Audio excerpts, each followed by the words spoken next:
be going live on Facebook. Yes, we are. The meeting is being live streamed. That's what it says to me right now. Welcome again, everyone. Let's start off with the usual. We pray to God and ask him to help us as we are about to start our lesson. Let's pray. Our Father in heaven, we thank you so much. Thank you for the new year that you've brought unto us. It looks like it's the end of January. This is the last Sabbath of January. We come before your throne thankful for the blessings that came and the losses that we also have incurred. We want to say you are still Jehovah, whatever the circumstance could be right now. As we are about to engage into the lesson of self-audit, the toxicity in you, we're going to be, Lord, asking that you may please imbue your daughter, Mpumi, with the spirit that comes from above so that she may speak words of wisdom, words that come only from you. Thank you because you listen to us when we pray. In your mighty name we pray.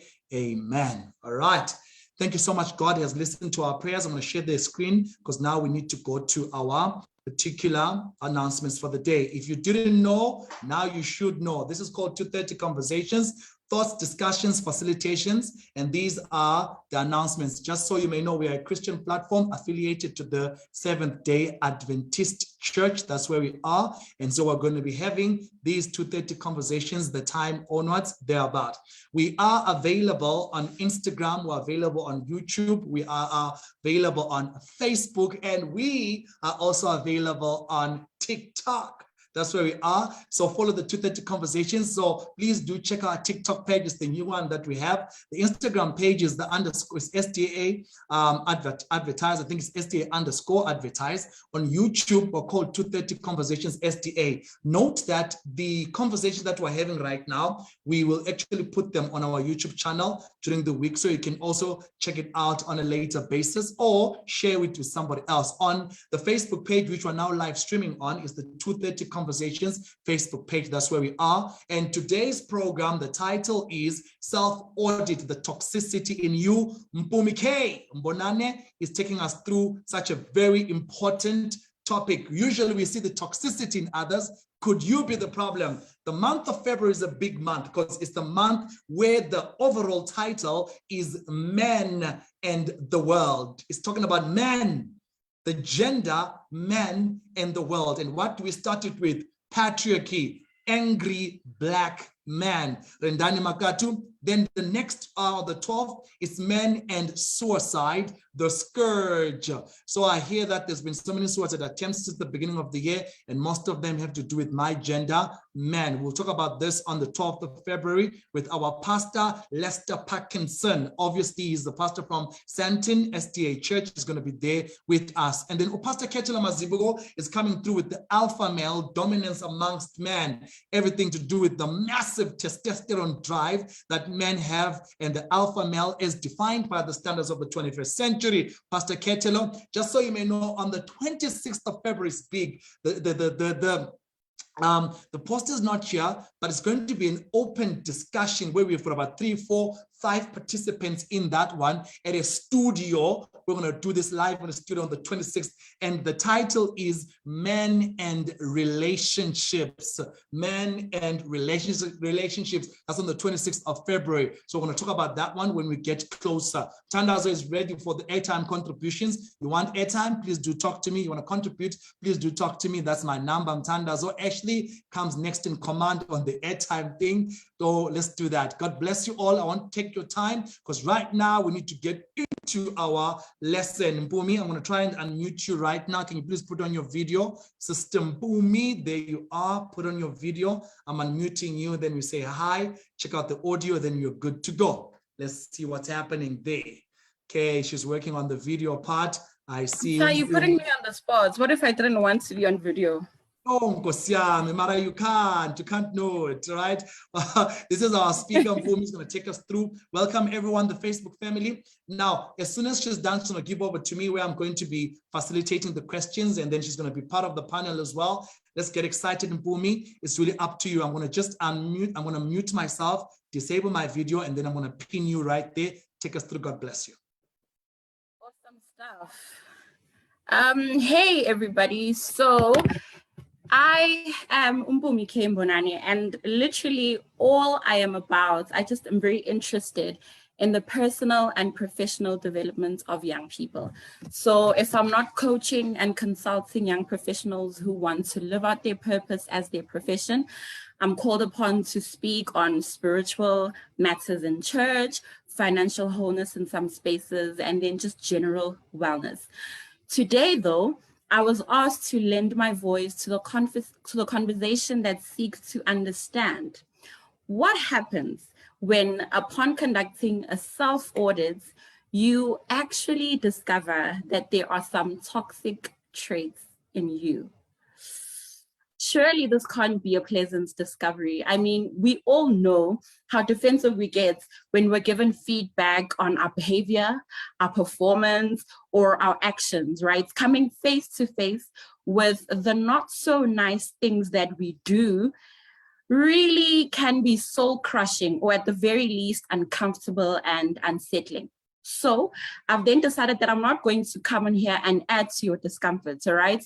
I'm really just going to be taking us through what I believe will give us insights and a lot of aha moments. So nobody is going to be calling anybody out on their toxicity. We're all going to walk out of here, or like virtually walk out of here, with a lot of enlightenment and better equipped to be the people we want to present as in relationships. Okay, so I think it would be very lazy and in fact imprudent of us to simply write people off as toxic. Actually, it would be of very little benefit to even brand ourselves as toxic without taking the time to dig deep and investigate what it is that causes us to act in the ways that we do. So that's why I've then decided that in order to get us to move further, it behooves us to take it a little bit way back, right? So we're going to go back to when we were teeny weeny babies. Today, we'll actually be discussing attachment styles. You may be asking, but Mpumi, why? And it is because according to John Bowlby, a British psychiatrist, and Mary Ainsworth, who is an American psychologist, the quality of the bonding you experience during your first relationship, and this is your relationship with your primary caregiver as an infant, it often determines how well you then relate to other people and respond to intimacy throughout life. So you may find yourself behaving in ways that are puzzling and sometimes self-destructive. You probably keep making the same mistake over and over and over again, or you may even struggle to form meaningful connections with people.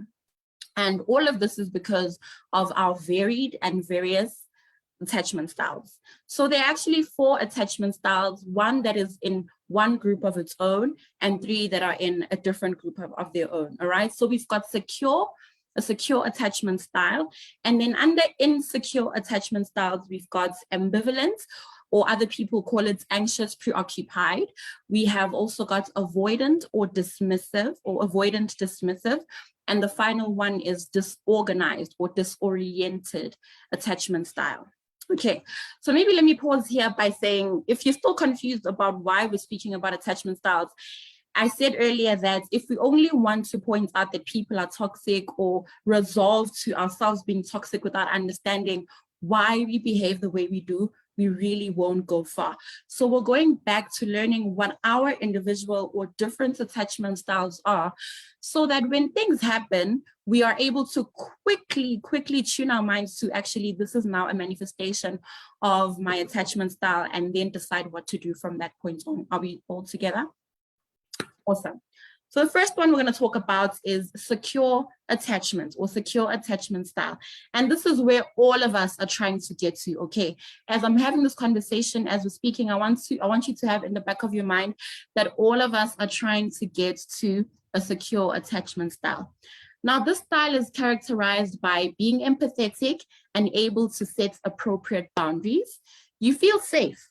You feel stable, and you are more satisfied in close relationships, all right? You don't fear being on your own, but you also thrive to be in close, meaningful relationships.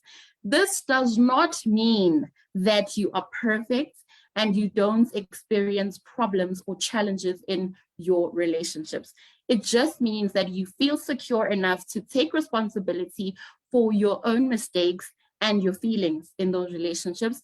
As well as that, You are willing to seek help and support when you need it, okay? How you look or how this manifests in relationships is that you appreciate your own self-worth and you are able to fully be yourself. You know how we're always talking about people needing to be authentic? When you've got a secure attachment style, you feel really self-aware and you have you're aware of your self-worth and you're able to be authentically you. Another thing, another manifestation in relationships is that you're comfortable expressing your feelings, your hopes, and your needs. So you're not shy from doing these things. You feel like in this place, in this relationship, I'm able to express how I feel, what my hopes are, and what I need. You also don't get overly anxious when you're not around your loved ones. So you're not the person who's texting your partner like, where are you? Oh my gosh, I'm so worried about you. And not that you don't want to worry about people, but you're not anxious if you don't get communicated with, all right? Another thing is that you're similarly happy for your partner to rely on you for support. So while you are happy and secure and can rely on your partner, you also are in a position where they can rely on you and you're happy for them to rely on you for their needs, their hopes, and their feelings, all right? And finally, you're able to maintain your emotional balance, which is very important, and you seek healthy ways to manage conflicts in a close relationship. So it's not that you're superficial in that you're always happy or everything is good because you avoid having conversations that are difficult. No, but even in those conflicts and in those situations, you find healthy ways to deal with them. All right. I think I said finally too quickly. The last one is you are resilient enough to bounce back when you are faced with disappointments, with setbacks and misfortunes. So you don't die forever. When things happen, you quickly get up and you find ways to solve those things. All right. And how this particular attachment style forms is if you've had a primary caregiver relationship that looks like this. You're able to stay engaged, or your parents or your primary caregivers are able to stay or were able to stay engaged with you as an infant.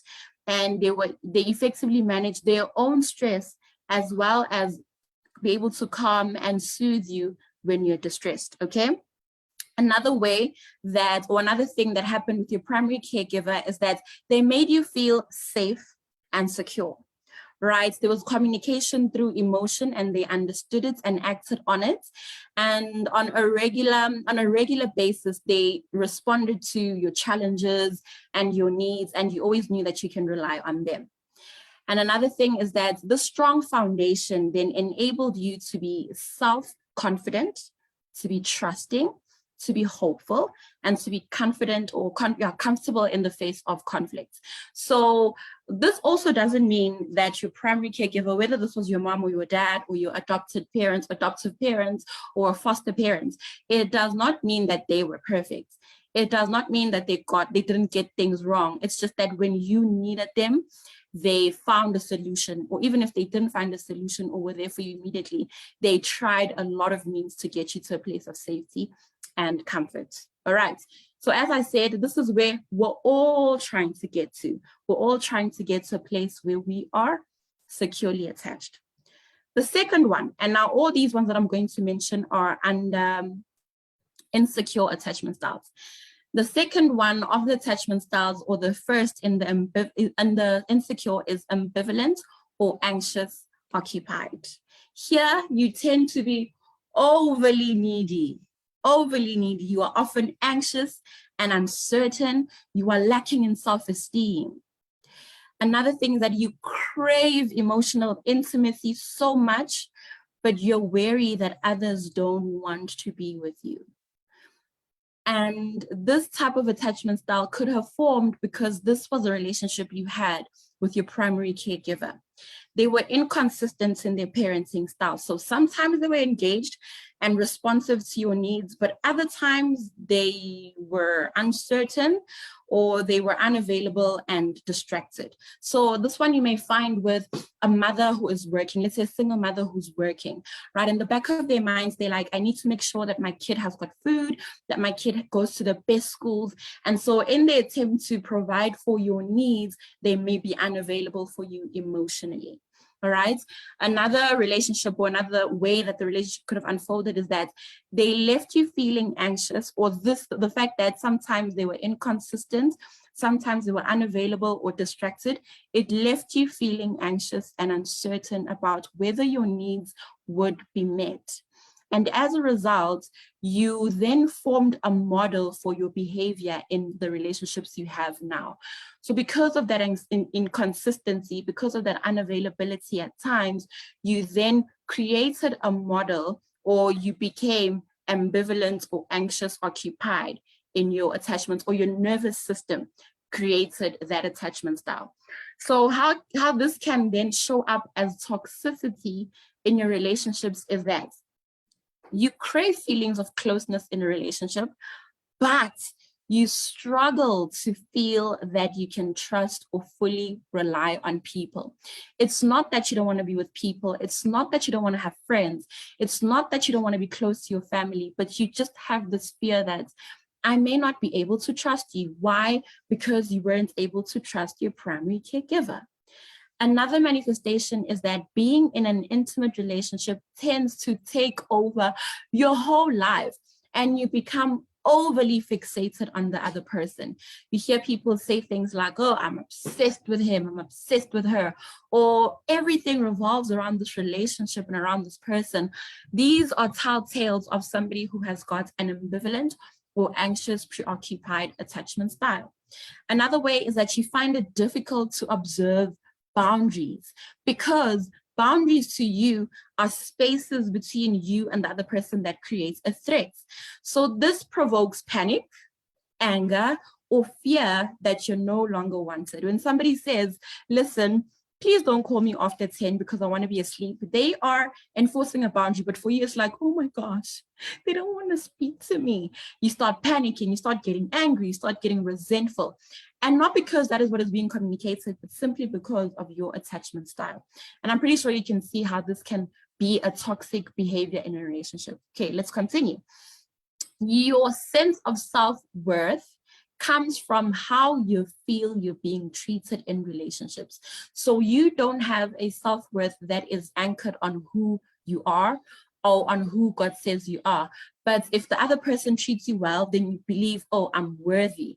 But if they start abusing you, if they start ill-treating you, like, oh, surely I deserve to be treated this way because this is all I'm good for, which can be very dangerous, all right? Another way is that you feel anxious or jealous when you're away from your people, and you may use guilt, controlling behavior, or other manipulative tactics to keep them close. I was watching a podcast episode the other day, and this guy was talking about how when his wife misses him, but doesn't want to communicate that, I guess for fear of feeling like her feelings are frivolous or trivial, she then just starts a fight. She picks a fight with him, and they start arguing back and forth, because when they're having a fight, the guy is present. And for her, it's better to then have that presence than to communicate that she is maybe needing of some attention or missing the guy. So you find that you behave in very manipulative ways, or you are controlling, or you guilt trip the person because you really just want to spend time with them or your people, whether these are your friends or your cousins or whatever. Another way is that you may need constant reassurance and lots of attention. Listen, everybody needs to be reassured every now and again that they are loved, that they're needed, that they're important. We all want attention. We all want to know that the people we care for us and want to spend time with us. But if you've got an ambivalent attachment style, you need constant reassurance. You need constant attention. And we all know how unsustainable that is. All right. Another way is you struggle to maintain close relationships because you are too needy and too clingy. So the people in your life feel like, oh my gosh, Mpumi, I can't take a breath. I can't breathe because she's always at me, because she always wants to be with me. So you lose those close relationships because people just don't want to be clung onto and needed when it's not necessary, right? Finally, you don't like being single. And this results in you ending up in dysfunctional relationships because you don't even measure or filter the people you get into relationships with just for wanting to be in a relationship. You would rather be in any relationship. And if you come across somebody who is like you in their attachment style, who's not secure, then it can only get worse from that point on. All right. Let us move on to the next one. I think I identify a lot with this attachment style. So this one is avoidant dismissive, and it is the opposite of ambivalent, all right? Instead of craving intimacy here, you are so wary of closeness, so you try to avoid emotional connection. So remember that other one who had inconsistent parents and who had on and off caregivers is like, I want attention, I want the connection. Avoidant dismissive people are just like, miss me with all that, with all that connection. And it's not that you don't want to be connected to people. You will hear later what it actually looks like for you and why you'd rather run away from that, right? So you'd rather rely on yourself and not other people. And also you don't want other people relying on you. So it's like, I'm not going to call you when I need help. Don't call me when you need help too. This is how people who are avoidant dismissive are, or who have an avoidant dismissive attachment style are. How this attachment style forms is that you have a parent who was unavailable or you were rejected during your infancy. So you find this in a lot of people who were rejected by their parents, or their parents were there, but just not there. You know what I mean? And another way is that needs were not regularly or predictably met, right? So the child had needs, or you had a need as an infant, but your parents just couldn't meet those needs regularly or predictably. And so this forced you to distance yourself emotionally and try to self-soothe. So think about a baby or an infant who is crying, right? And because babies or infants communicate via crying or whatever other gesture, they can't speak. So imagine yourself crying and wanting the attention of your parents, but they're just not coming to the party. What then that happens is that you start soothing yourself. You start making sure that you're okay. So if you've had parents that were unavailable or caregivers that were unavailable, this leads to you being independently emotional or being independent in your emotion and normally tending to want to self-soothe, okay? So this then laid a foundation of avoiding intimacy and craving independence in later years. And that's why I say I tend to identify a bit with this one. So what this happens then is that it also causes its own distress, right? You can't always be strong. I was saying on my social media the other day that it's okay to actually not be strong. There are times, or there comes a time where you are in an environment or with people who actually can accommodate your weakness, right? Where you don't always have to be strong. This is what happens with people who are avoidant dismissive or have an avoidant dismissive attachment style. So how this looks like in relationships: you are an independent person. You are content to care for yourself and you feel like you don't need other people. Listen to this. You feel like you don't need other people because we all need people, all right? But if you've got this personality, if you've got this attachment style, you just want to be independent, you don't want to be cared for, you don't want to care for. Okay, the more someone tries to get close to you, or the needier a partner becomes, the more you tend to withdraw. So you're having a good relationship. The minute you realize it's getting deep, it's getting serious, you withdraw. You find whatever excuse in the book you can. You are either not ready, you are either not looking for love, you either have other things going on, you have a career that you want to focus on. All of those excuses only to not be closely intimate with people. Another way it manifests that you are uncomfortable with your emotions, and your people often accuse you of being distant and closed off, rigid and intolerant. And you accuse them of being needy. So they'll say, Mpumi, you never need us, dude. You are so rigid, you're intolerant, you are aloof. And you're just like, no, you're needy. Leave me alone. We're all okay. That's how it looks like in relationships. You are prone to minimize or disregard people's feelings. You keep secrets from people who care for you. You engage in affairs, and we're going to speak about this just now. You even end relationships in order to regain your sense of freedom. Okay, let's unpack this a bit, right? You're prone to minimize or disregard people's feelings, not because you don't think their feelings are valid, but because it will mean you have to engage them in those feelings. You will have to be affected by those feelings. You will be invested in whatever they've got going on. And you don't want that sort of thing, right? You don't want to be emotionally attached.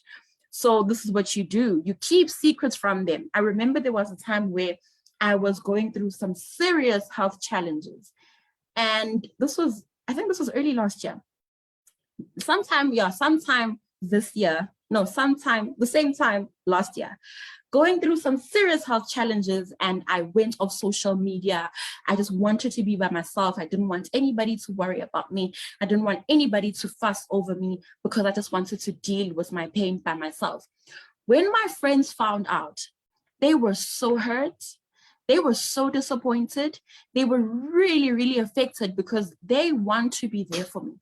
But somebody who does not want to be taken care of, I really had a different picture on how things should go on. But my friends were really upset. So this is what happens. You keep secrets, not because you are a secretive person or because you are shady. No, it's because you don't want people to faff over you, just like you don't want to faff over people. All right. You engage in affairs. And here's the thing. The reason you engage in affairs is because affairs are fleeting, right? You don't necessarily get into relationships for depth, but just let's pass time. So you are with this person, that person, because you don't want to be attached. People who have this avoidant dismissive attachment style are people who will have multiple partners, maybe not at a time, but who will go on dates, who will have casual flings and never really settle down because they are avoidant, they are dismissive. Okay, let's move on to the second last manifestation of this attachment style in relationships. You may prefer fleeting, this is exactly what I was saying. You may prefer fleeting, casual relationships to long-term intimate ones. Or you seek out partners who are equally independent ones, who keep their distance emotionally. So yeah, we're dating, yeah, we're married, but keep your emotional distance, I'll keep mine. We'll come together when things need to be done or we need to make decisions. Otherwise, please miss me with those emotions. These are people with this attachment style. And finally, you have this deep-seated fear of intimacy. Even though you think you don't need close relationships, because all humans do, right? All of us are hardwired to be relational and to be loving and be loved, but you have a deep-seated fear of intimacy. Okay, let's move to the final one. And I think this one is the most painful, really. It's really, really hard. It is called the disorganized or disoriented attachment style. Other people may refer to it as fearful avoidant. Here you have intense fear. And this was created from childhood trauma, from neglect and abuse. But you've really got intense fear.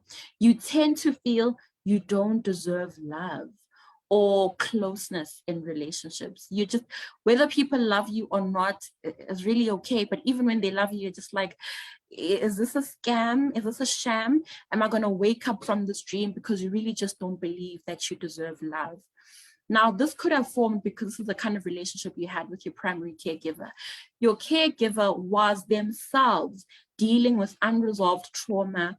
And so because they were still dealing, or the trauma wasn't resolved, they couldn't be there for you to even form an attachment with. All right. Your parents were both a source of fear and comfort. And this may sound a bit dodge. So fear and comfort. So this triggered the confusion because you're just like, okay, I know you love me, but, and I think a lot of people who have parents who are very, very strict and very, very overprotective, they do all of that because they love you, but their ways of communicating that are really, really traumatic and traumatizing. So this triggers confusion and disorientation that you feel in a relationship now. So you get in a relationship and somebody is nice, but you can't seem to compute what is going on. It's just a lot. You are confused by the relationship or any relationship you get into. Your parental figure may have ignored or overlooked your needs. So also your parents or your caregiver was erratic and chaotic in their behavior, and this could have been very frightening and traumatizing for you. So in relationships, this looks like something like this. You find intimate relationships confusing and unsettling. You swing between emotional extremes of love and then hate for this person. One moment you love them, the next you really, really hate them because you're just confused and unsettled in that relationship or in that love. You may be insensitive towards people, maybe very selfish, very controlling and untrusting, which can lead to explosive or abusing behavior. You are hard on yourself and other people. You may exhibit antisocial or negative behavioral patterns. You may abuse alcohol or drugs, or you are prone to aggression or violence. You refuse to take responsibility for your actions. You've got personality disorder, actually. It's everybody else's fault but yours. You feel unworthy of love and are terrified of getting hurt again. And on this note, I think it's very important for us to understand what could cause insecure attachment, right? Well, we've spoken about how parents are, but so your parents could have been the people that they were for this reason, but you also become, or you also adopt a certain attachment style because of these things.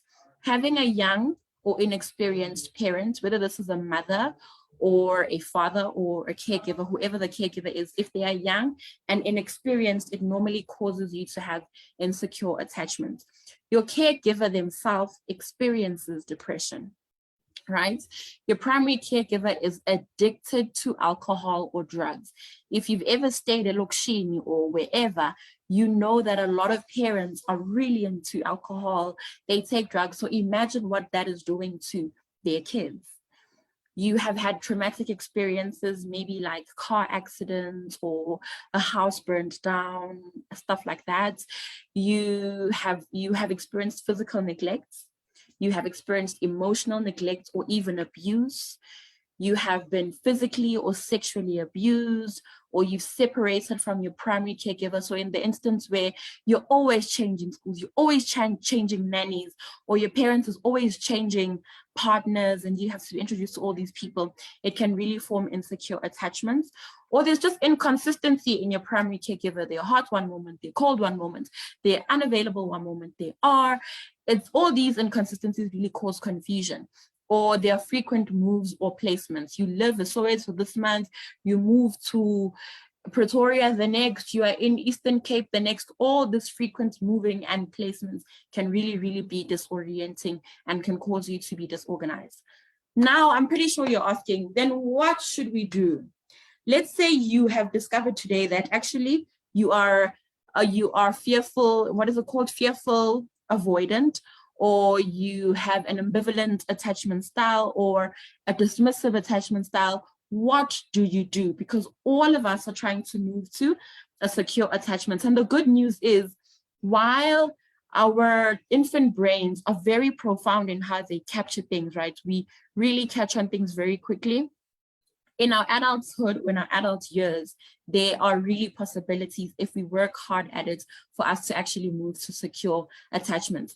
And the beautiful thing is that once you know that these things are happening and you are aware of your attachment style, you can always self-correct and you can enjoy beautiful, long-lasting, healthy relationships. So what do we do? Number one, improve your non-verbal communication skills. This means you develop how well you read, interpret and communicate non-verbally. So your eyes, how your eyes communicate, how your body communicates, it would be very appropriate, or it behooves you to actually improve these communication skills. Be present in the moment. You know, when you're being spoken to, be present. When you are speaking, be present. It doesn't help to be here, but also somewhere else in your mind. Learn to manage your stress, okay?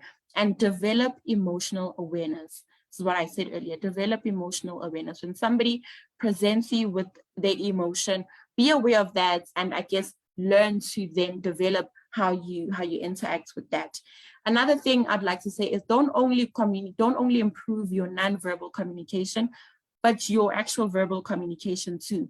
Speak about things that bother you. Engage with people on what is going on. Communicate what you need. Have other people communicate what they need. Develop and learn in that way. The second thing, boost your EQ, because this will help you to be better able to express your needs and your feelings and understand how others are feeling. Emotional intelligence is such a huge thing. Boost that. Read books. Listen to books if you have to. Listen to podcasts on psychology or on trauma healing or whatever it is that will get you to a place of having a better emotional intelligence. Be engaged with people on the emotions. It'll really help, because you can't be good at something if you don't give yourself a chance to actually be good at it. You know what I mean? The third and second last thing is develop relationships with people who are actually securely attached. This will help shift you away from the negative patterns of thinking and behavior that you have. So when you are seeing and engaging with other people who are securely attached, it'll help you recognize what they are doing and adapt new patterns of behavior for yourself, right? It'll also help you to overcome your insecurities. Finally, resolve your childhood trauma. We have probably all got things that have traumatized us and have caused us to be certain ways. Resolve your childhood trauma, regain your emotional balance, and learn to trust and connect in relationships again. And a lot of ways that people get to the stage or get help is if they actually seek psychology or therapy or counseling, or whatever that looks like. So maybe let me just quickly recap on what the attachment styles are, and then I'll quickly run through what we can do to move to a secure attachment. So we've got secure that we're all trying to get to, and there's insecure. Here we have ambivalent or anxious preoccupied. We have got avoidant dismissive, and we have got disorganized or disoriented. How we can all move ourselves to being securely attached is to improve our nonverbal and our verbal communication skills. It is to boost our emotional intelligence or our IQ. Is to develop relationships with people who are securely attached. And finally, to resolve any childhood trauma by seeking professional help. That will be all from me today. All right, thank you so much. God bless you. This felt like a proper module, a proper class, you know, where you had a lecturer teaching you all these things. And the toxicity, just in case you're just joining us and you don't know what we're talking about, we are talking about self-audit and the toxicity in you. And I think all the different styles have been mentioned here, and somehow maybe we fall into one, or maybe a mixture of those, who knows. So now this is the time when you can start talking. I think it's a very appropriate time to talk about this, Mpumi, because we hear a lot about toxic people, and we are given the idea that we should cut people off. And it's the beginning of the year, and a lot of us have been cut because we're very toxic, right? And so now we come into a point where we just say to ourselves, what does it actually mean to then do a self-audit and say, maybe I'm the toxic one in this case? And you talked a lot about primary caregivers. Before, I'm just trying to look for the hands here. The instruction would be, if you want to say something, you just lift up your hand through the platform. The Facebook family, I've been checking your comments. I've been checking to see if you have anything to ask or comment on. I'll come back to you as soon as I'm having, we have our hands up here on the Zoom channel. All right, so it was all to do, again, mostly you talked about primary caregivers. And the more you mentioned it to me, the more I thought to myself, is the adult life a a consequence of the child life? Are we living exactly how we were brought up? Do we ever deviate from that one? Is there hope for someone in for me, the worst of all was the avoidance one. Yeah, oh, that one's dangerous, eh? That one's really, really dangerous. So these are some of the things so the primary caregiver, what are we living the adult life based on how we were brought up? Is that how it is while we're waiting for other people to lift up their hand? Don't worry, toxic people, please lift up your hands in the platform as much as you can. Mpumi, take us through. I'll be the first to raise my hand because aren't you all toxic toxic? person. Okay. So I've got two thoughts on the question you just posed, right? The first thought is that I've heard people often say they are thriving to be parents or to have kids who won't have to recover from their childhood. And this is sad because in reality, a lot of these attachment styles, or a lot of who we are, is shaped or fashioned from our infancy years and from our childhood years. And sadly for most of us is that all these things about psychology and therapy and mental health are things that are only springing up now, right? Our parents didn't even know what depression was. Our parents didn't even know that somebody can have an anxiety disorder. So they were trying to do the best that they can in providing for us materialistically that they may have not paid attention to providing for us emotionally. And so the truth of the matter is that we are all really suffering the consequences of our parents who didn't know better and so couldn't do better. And not all parents were like that, right? There's some parents who really tried to be there for their kids in whatever way they could, but things just happened the way they did. Or you can find a couple who was really invested and interested in taking care of their child, but they divorced or they separated, and as a result, so much shifted, and they had to then try to learn how to do things a different way. And so while the parents is dealing with the divorce, they're also trying to deal with the kids' emotional needs and making sure that the kid is not adversely affected by, it's just really a lot. But the truth of it all, and to encapsulate it or to put it in a nutshell, is that we are all suffering from how we were raised. Second thought is that there is a book written by, oh man, the name of this man is evading me. But Oprah Winfrey is also a co-author. It's called What Happened to You.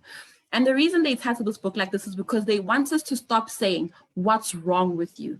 There is nothing wrong with people. And that is why even coming into this conversation, I moved away from saying, you are toxic, to saying, identify your attachment style and what could have led you to behave in toxic ways. So the question now is not, what is wrong with you?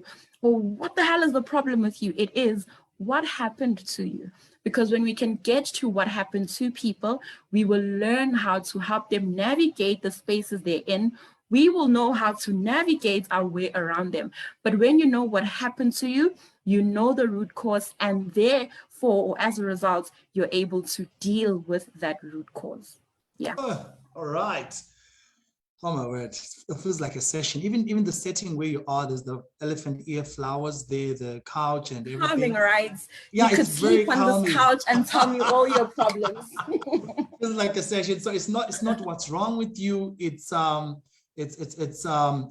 to do with let's find the problem, then we can start sorting it out from there on. Okay, Mabi's got a hand. I'm just going to give it to you right now. Let's get the platform talking. Don't be afraid. I think one of the things that you talked about was the ability to develop non-verbal skills, right? And even verbal skills. And this 230 platform gives us that kind of situation where we're able to talk now and say, okay, this is me. I am the avoidance. I am the disoriented guy. I am the one who is ambivalent. I am the secure one, and all those kind of things. And we can start talking about how then we can help each other even more and what other people's journeys are. Mabi and Ubongi coming through in that order. Mabi, I'm unmuting you. Go ahead.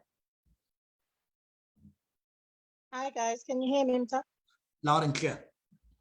Oh, thank you so much. Happy New Year and happy Sabbath. Happy Sabbath. I don't know if I still have my English before it runs out, hey? It's been long. Well, thank you so much to Sis Mpumi for the presentation. It's very intense, very well researched. I would like to add my 2 cents. It's like, well, when she's going through all the types and the stages, I've seen myself in some of them. So I believe at one point, depending on the circumstances and the time and what you're going through at that time, you might find yourself exhibiting some of those toxic traits. It's like parenting. There's no one type or one style of parenting that is the right parenting style. You can be an authoritarian, you can be a permissive parent, you can be a liberal, all those. But there are different times and circumstances that call for you as a parent to employ any of the parenting styles at a given time. So the best thing is to be emotionally intelligent, to assess yourself and understand what you're going through and what toxic behavior you're projecting onto the next person, and deal with it yourself before it becomes a problem to the next person.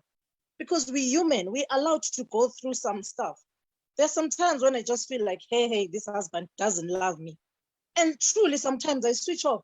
I'm like, if he's not gonna give me that attention, I'm not gonna give it back. And then there's times when things are smoothly flowing and we're in unison, we do things nicely. It's like in friendships, in all types of relationships. There's times when you don't want to talk to your friends because they've done you wrong. There's times when you've settled things and you want to be the bigger person. Sometimes you overlook things. Come on, you go through all those things. But the best thing is to have self-knowledge, to realize yourself, be able to call yourself out and sit yourself and understand yourself before it becomes a problem to you or the next person. Thank you very much. All right, thank you so much. So I think one of the best things to do is to understand yourself and sit yourself down. Take a chair, put that chair and say, self, sit here, let's deal with you, and all that. Allow me, Mpumi, to just go through the hands. Maybe you can write down some of the comments you want to add on to that, and then I'll give you time to just run through them as our resident psychologist for the day. Somebody said on Facebook, this sounds like a masterclass, okay? Sounds like a masterclass. And I think it's a good thing that we're talking about it, because you said, Mbongi, you're coming through. Our parents did all they could. They did what they could. They didn't know any better. Maybe we're in a better position because now we can deal with the financial side of things and the emotional side of things. Mbongi, go ahead. I'm unmuting you now, followed by Leander, then we'll come to Mpumi, then we have the fun headings coming through after that. Mbongi, it's all yours. Okay, thank you, Mta. I just wanted to say our childhood traumas, they have a way of affecting our adulthood. That's what I think. Because Mta, if ever you were neglected as a child, as Mpumi was talking about our carers or our parents or whosoever who was taking care of you when you were young. Now, when you grow up and you were neglected when you were young.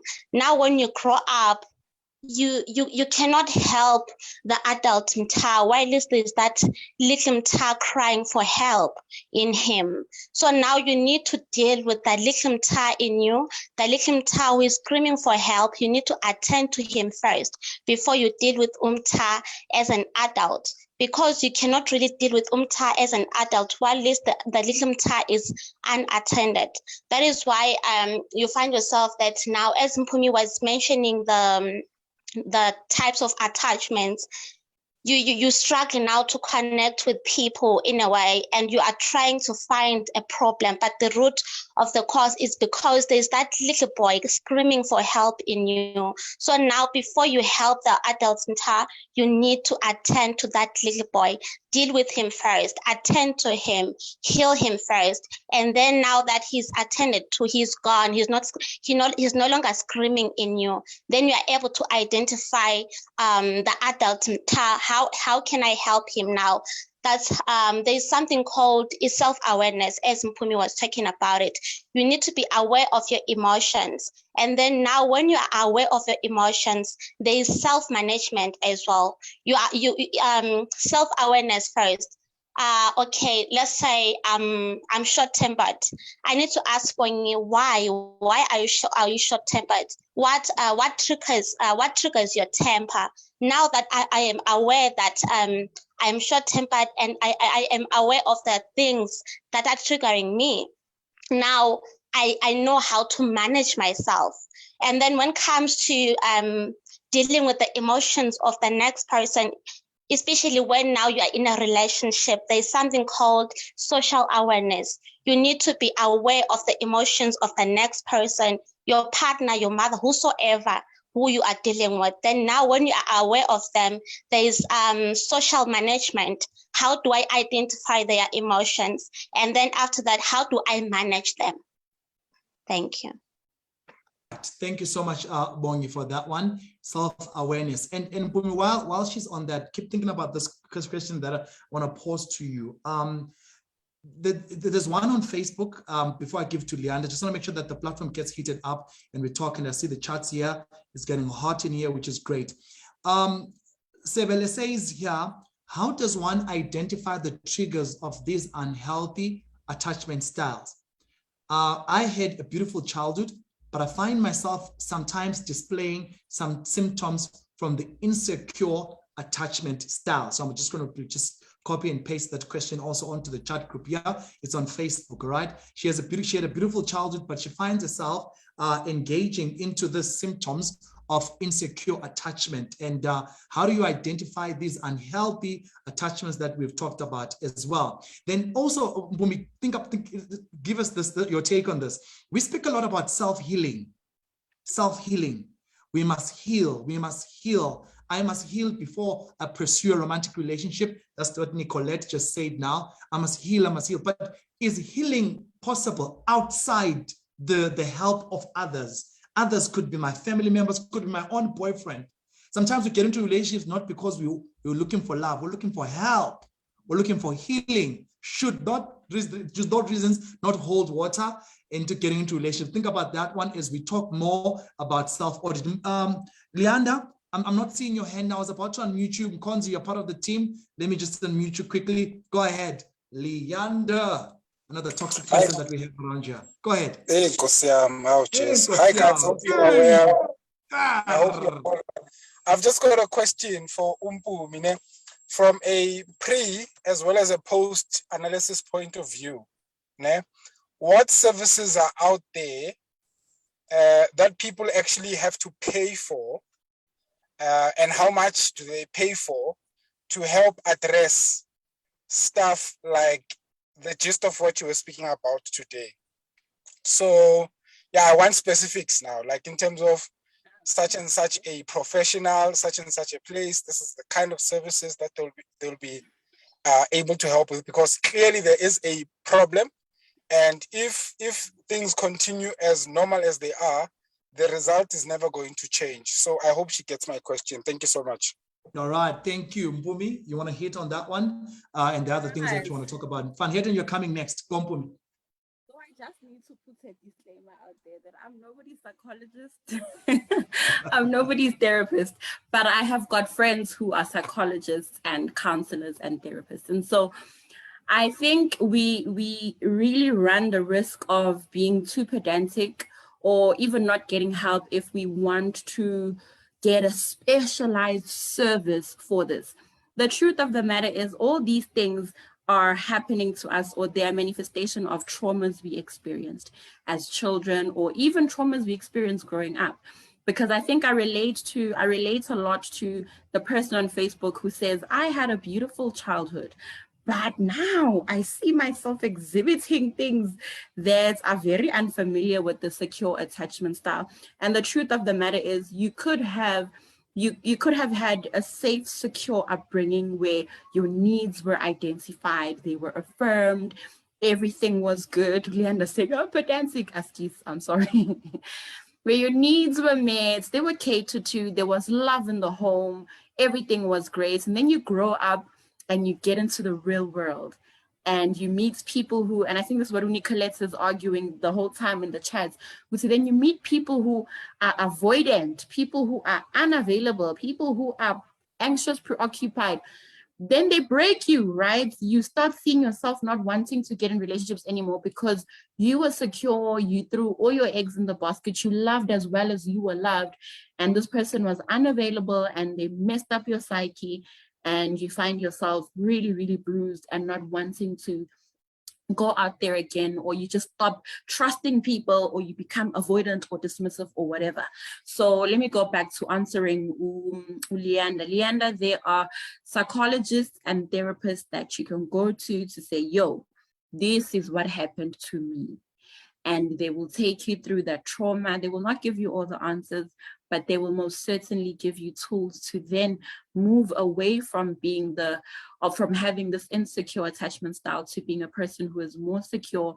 And they'll also deal with other things. And also, I think if you come there and say, yo, psychologist, me, I'm very avoidant in my relationships, what must happen? You come there and you tell them what the problem is, and they will walk you through, because you might think that the issue is what you have, or you might think that the problem that influenced what is going on with you could very well be that, and a whole lot of things can be unearthed and can be uncovered. So I know for people who can't afford therapy, there is SADAG, I think it's South African Depression and Anxiety Group, South African Depression and Anxiety Group. They offer free services. I know for people who are employed, there are ICAS services or psychological or counseling services for people who work. In universities, you can go to INVIT, they called it CCDU. I can't remember what it's called at UJ, but I know that they have those services where you can go and get the help that you need. All right, and yeah, so whether you can afford or you can't, there's always help available for you to actually get to a place of help and being okay. And then how do you identify toxic traits? I want to answer that one. And this one is a bit of a tricky one. And I see Cam and Nick are having this back and forth conversation. It's a whole chicken before the egg or egg before the chicken thing. Sometimes you are not going to know that you have got these toxic traits without being in relationships that expose these toxic traits. So this might be very dangerous to people who are dismissive and avoidant. I don't want to be in any relationship, because you are avoiding the very thing that could help you unearth your toxic traits, or that can help you deal with and handle things that are happening. So the best way to identify this is, now I think you've got a list to start from, right? But also you identify it by being attuned to what people are saying to you. Feedback, what feedback is people are feeding back to you what you have fed them. So when you start getting fed back negativity and a reflection of who you are, then you know that there are things to work on. So you identify firstly by being in spaces that are going to hold you accountable to your actions, and spaces that are going to call you out on things that you do, but also help you to be better and to thrive. Also, you are able to identify things about you that are not okay by exposing yourself to information that speaks to wellness and mental health. So watching YouTube channels to that effect, or listening to podcasts, reading books on mental health and personal development, they will help you see things about you that you may have thought are normal, but when pinned against what health is, will actually help you realize that you are far from normal, and they'll also help you to know what to do with those things. Yeah, I think those were the questions. Thank you so much for that one. Okay, I'm going to give over to Van Heiden and Camelia. I think we've got an international audience today, people from America. I think the UK is here. Thank you guys. One was asking, our Facebook page is 230 Conversations. You can find us on Facebook, also on YouTube. This particular presentation, this masterclass that we're currently having, is going to be coming through on our YouTube channel. It's 230 Conversations STA. I will do this again on the announcements before we come to the end of our lesson. Van Heiden, go ahead. What's your comment, Facebook family? We're still waiting for you. Can you hear me? Loud and clear. Okay, so I was just thinking, what if I feel secure in my unsecure attachment? So like, for example, with me, I struggle with handling other people's emotions, like especially strong emotions of extreme pain or extreme sadness. And it's not that I'm not empathetic with people, but I feel like I can't handle their emotions. Like I feel consumed. Like if someone is extremely sad or extremely in pain, and I feel helpless because like I can't take it away.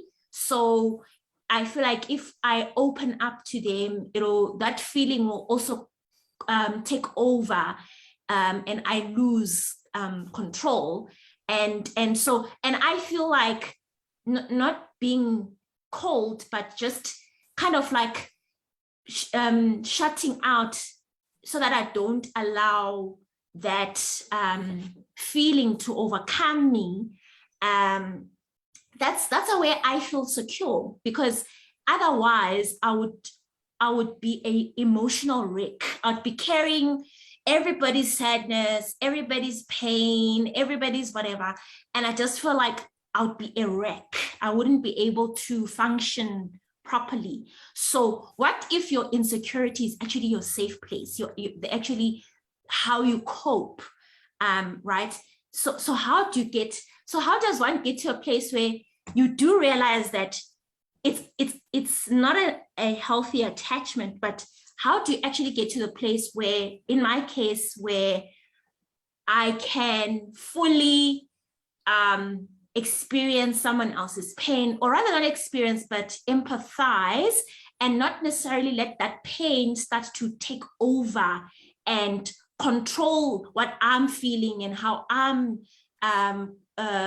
dealing with at the moment. Because yeah, I tend to deal with things very clinically. Like like for example, if somebody passes away, I'm not one of those people that cries immediately. Like I'm not like that. I'll cry towards the end. Do you know what I mean? Like towards the end, like at the funeral or whatever it is. But when somebody tells me, I don't react, right? Because I in control. You don't want to lose control, and then you just become this ball of like you can't function. So how does one actually overcome that? All right. You want to respond to that? You want to go ahead and respond? I feel like you're burning, eh? Before I give to Camelia, go ahead. I was just making notes. I don't know who the lady's name is, but I'll just say Van Heerden because that's what I'm seeing. It's nosy, do you mind? Do you mind if we engage? So do you mind unmuting so we can actually have a conversation? Let me just quickly do that. Let me unmute Van Heerden, who is afraid of showing emotion. Raw emotions scare her to bits, but she's married to a man with raw emotions as well. So let's take it up from there. Van Heerden, are you unmuted? Yeah, Nosy, you're good. I think. Yep. Yeah. All right, let's go ahead. Let's have the session and let's hear what we can all learn. Camelia, you're up next. So is it true for me to assume that you identify more with the avoidant dismissive attachment style? In some cases, yeah.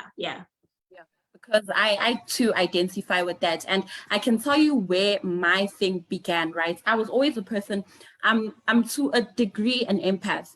I love engaging with people. I love knowing that people are okay and all of that. And then there was a time where I was so emotionally invested in something that had to deal with somebody. And when they were in the rough, in the thick of that thing, I was there providing support. Yeah. When things got better, the person started not identifying me or recognizing me. And I just felt like all my care and investments had no place to go.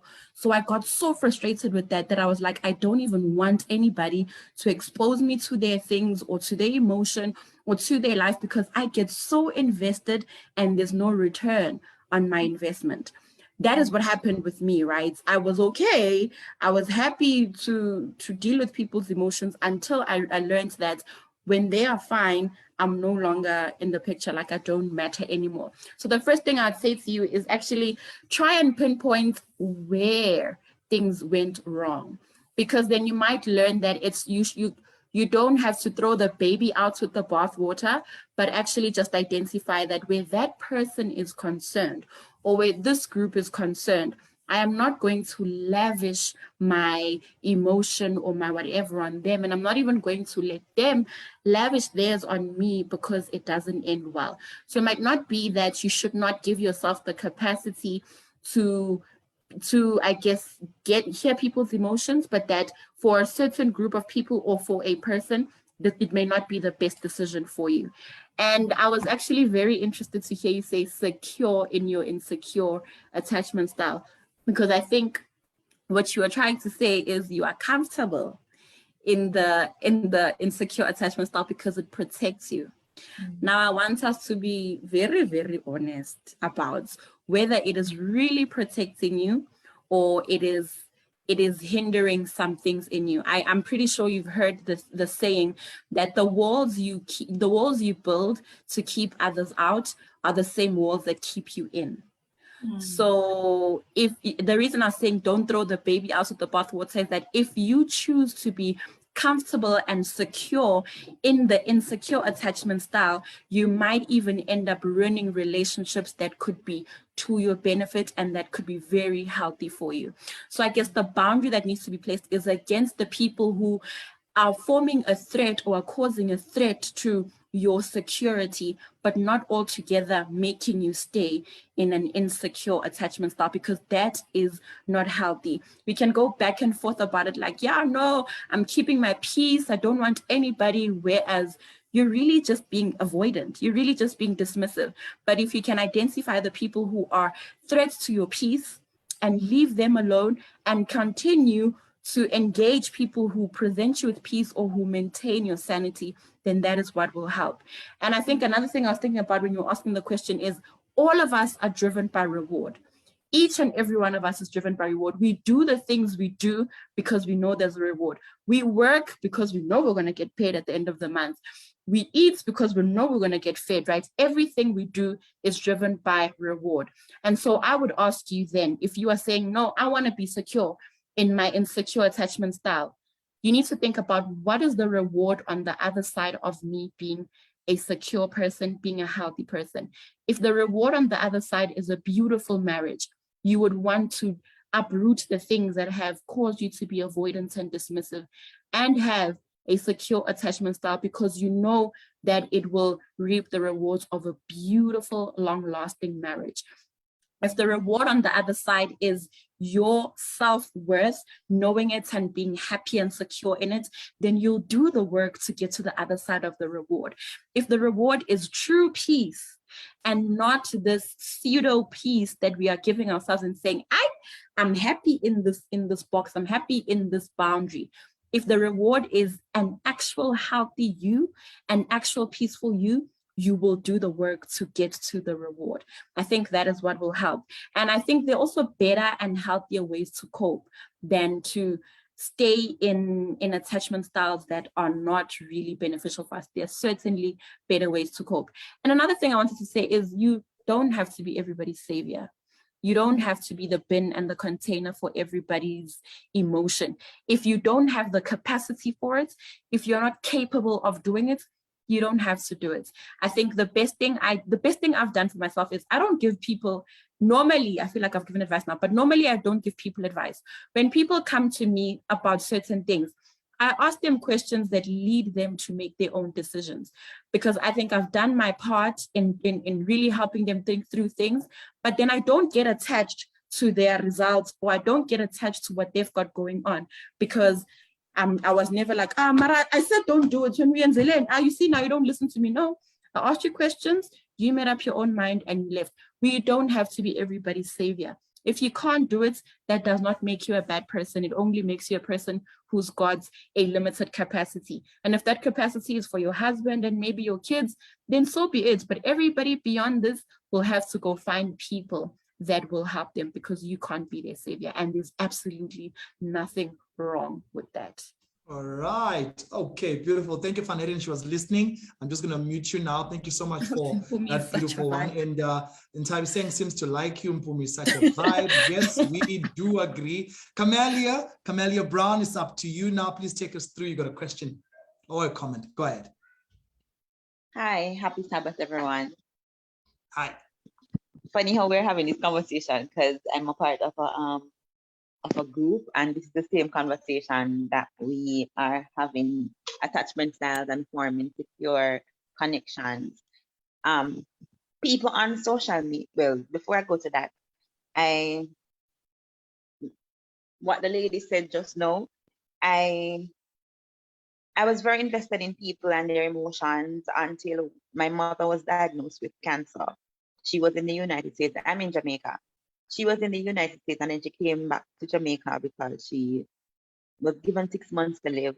And I know my mother as this strong woman who does everything around the house. And I say everything, I mean everything. 6'5". She was superwoman, right? So when I saw her, I was overcome with emotion. She was unable to walk properly. She was very slim, not the person that I last saw how many years before she left, right? And I was helping her, and I remember tears filled my eyes, and she looked into my eyes and she said, "Do not cry." Yeah. And I'm like, what? In my head, I was sort of confused, like, don't cry. I'm like, and then throughout the period that I was taking care of her, I remember at one point there was this disagreement between both of us, and it's like she did not appreciate the fact that I took the time out to come and take care of her, and was very dismissive of how I was feeling. And that caused me to avoid persons who were sick first, persons who were diagnosed with cancer, and then it went over to persons who were sick, and then not knowing how to connect with these persons. So even if we were very close friends and you got sick, I just pulled away because I did not know how to react, because I did not want to be dismissed. And I did not recognize that this is the reason why until now. So thank you for that. Also, people on social media, they come up now with these toxic traits of saying positive mindset. And I see somebody mention it in the chat. Oh, work on yourself and avoid people. And I'm like, how do you do that? We heal in our relationships, right? And as was said before, we can't, sometimes we don't know that we have negative attachment styles, unhealthy attachment styles, that we were taught negative attachment styles until we get into relationships, right? Because we have been living our lives and doing everything and thinking that everything is okay. And then when you get into a relationship with somebody who is secure, and you're like, this person is crazy. And then you get scared. Like for me, I have predominantly anxious attachment. So I will be in the corner. I'm crying. Why don't you want to hug me? And when then I get into a relationship with somebody who is avoidant, they're like, "Oh, why are you crying? Why do you want me to hug you?" No. If I don't heal through that by forming secure attachment with people who are already secure, maybe not romantic relationships, but with friendships, family, connecting with family members who are secure in themselves, I won't know how to heal and practice secure attachment, because it is not something that, oh, this is who you are because this is you. This is who we are because we were taught these things, right? Because of the relationships with our caregivers. And because of that, we heal in our relationships. I'm not saying that you should go into a relationship with somebody who is not, they have not identified, and they're not willing to identify that there is an issue, and they're constantly avoiding the issues that they're having or that you're talking to them about. No. But if two people are in a relationship and you recognize that there's something wrong with both of you, and you decide to take on the healing journey together, do it, because it's only going to be beautiful when both of you end up on the other side, which is healed. We like to avoid things and avoid people and say, oh, I just want somebody that is perfect.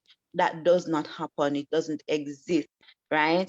Even if somebody is secured in their relation, in who they are, oftentimes people get broken and things mess us up.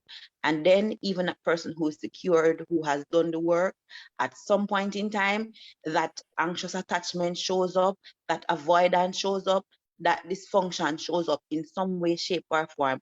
Now, going to therapy, what it does, it gives you the tool that you can implement when you are triggered. And so you'll know how to cope and how to center yourself, bring back yourself to that center so that you can show up in a positive way in our relationships. All right. Oh, Can I just please go ahead, please. I am so sorry for what happened. I am really sorry that you were dismissed in a moment where you had every right to be sad. You had every right to be upset, and you were told there's no room for that. And I think I'm feeling it deeply now because just recently, a friend of mine lost her mom to cancer as well.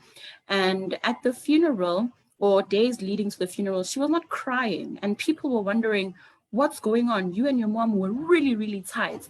And she told us that the reason why she's not crying actually is because when her mom was really, really sick, she cried and she broke down, and her mom swore at her and said, stop crying. You are not going to cry. So literally during the funeral or days leading up to it, the moment she thought to cry, her mom's voice came ringing in her mind that no, there's no time for that. There's no room for that. And now people try to comfort her. People try to be there for her, but she just does not want that because we all know when you're crying and somebody rubs your shoulder or rubs your back, you cry even more. You break down. So she doesn't want the comforts because it'll cause her to cry. And her mom told her not to cry. And I was saying earlier that I put up a post on my Instagram just the other day saying we need to recognize when we no longer need to be strong. Because the truth of the matter is there is no glory in doing everything ourselves. There is no joy in shutting everyone out.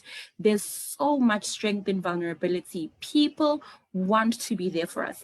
People have dedicated themselves to doing life with us. They want to be there for us. So we need to know when God has put us in environments where we have to rest and be okay. Then we will be okay. And another thing I wanted to say, because there's also this fight about, should I get into a relationship whole? Should I get into a relationship and just want that relationship to heal me? Or I'm a secure person. Should I get with an insecure person? They'll ruin my life. Here's where I stand with this, right? Our aim should be to do our best work in healing, right? To do our best work to heal, but also allow for the healing power of love to work in us. As far as I am concerned, as far as I am aware of my toxic traits and my bad behavior and things in me that are not healed, I need to do the best work possible, or my best work possible, before I involve somebody else in doing this life journey with me. Because what relationships really are is I'm holding your hand and I'm walking through life with you. So I don't want there to be obstacles and things that I could have prevented, I could have taken care of, that I'm now that are now going to cause us to stumble because I didn't do my due diligence. So do your best work in healing, but also allow for love to have its healing power, or to do the work that it's supposed to do. We know Jesus's love heals us. We know that him hanging on a cross was him saving us from sin. So we need to, while we can do the best that we can with the things we know and heal those and fix those, not also shy away from being in relationships, because the truth of the matter is relationships are very invasive. Where does romantic relationships gone? Very, very invasive. It's like somebody has a mirror up to you. It's not a window where someone's on the other side and you're like, oh, hey, baby, I love you. No, it's a mirror where you get to see your ugly, you get to see your good traits, you get to see everything that you are. And so if you don't stand up to a mirror, you won't know the flaws that are on your face. If you don't stand up to a mirror, you won't know what you need to correct. So do the work that you can to heal, but also know that love has a healing power and it will also help you on the journey. The only condition is you need to be committed to develop into a better person. If love is out here tender and beautiful and patient and kind and not self-seeking, but you are the opposite of that, you are impenetrable, you are not committed to develop, you're not committed to being a better person, then trust, you are going to break the other person. And that is not fair. So yes, love will heal you if you allow it, but you also need to be committed to allow for it to heal you. If it says there is weeds in your, there are weeds in your garden, you have to go and pluck the weeds. You can't just say no.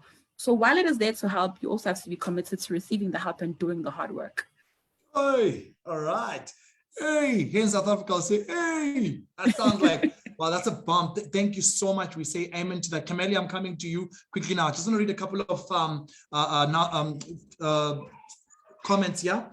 Mamlulu Ndlovu, I think she's been one of our speakers here, has said to us, yes, one thing I would like to add is that we're brought up into a sinful world and none of us have perfect childhood. So one way or the other, your parents, though they may have tried their best to bring you up in a safe container, will have bruised you in a certain way, simply because their holding is also compromised in a certain way. All the attachment styles will play out in relationships and particularly in romantic relationships. But this is where we also get to be aware and have an opportunity to heal. Lastly, don't underestimate the healing power of an authentic relationship with Christ, and the church should say amen to that. The power or the healing power of an authentic relationship that we can have with Christ. And this being a Christian platform, we cannot overemphasize the beauty of having a relationship with Christ and it healing. Speaking of which, the Mpumi would say it's the healing power of love. In 1 John chapter 4, verse 8, then says, God is love. The healing power of God, the healing power of love. Let me hear Camelia, I think wanted to come through and add something. Lou, you're coming next up here. Let's get the platform talking. We are about to get to the end of our lesson. Let's go, Camelia, one more time. I'm asking to unmute you. Lou, get ready. Thank you. All right. So as you talk about that, I remember even when my mother died and I got the call and I left, because I am the last one that saw her alive in the hospital. I went home and I was there praying. I got up early in the morning and I was there praying and agonizing with God. And then I said to the Lord, Father, if it is your will, if she's in pain, because I would want her to stay alive, but if she's in pain and giving her the rest that she needs, if that's what you have to do, do it. Everything is left in your hands. And I remember after I said that prayer, that burden that was on me just lifted. And I got up off my knees, wiped my tears, and I looked at my phone and it was 3 o'clock in the morning. And I went back to bed. Then I got a call from my father saying that the doctors called after 3 minutes after 3 in the morning, saying that we should come to the hospital. I said, okay, I'm coming. And I drove to, I went up to Kingston. And the first thing my grandmother greeted me with, don't cry. And I said, okay. And I went around to the morgue and they pulled out my mother's body. And I felt something drop in my stomach. But I heard my grandmother's voice, don't cry. I remember then we all came around the back to make arrangements as to what we were going to do in the body. And a little tear fell out and she said, what did I say? Don't cry. And I sat with that for about 2 days. And I was in my house one day and I just couldn't take it anymore. And I just burst out bawling.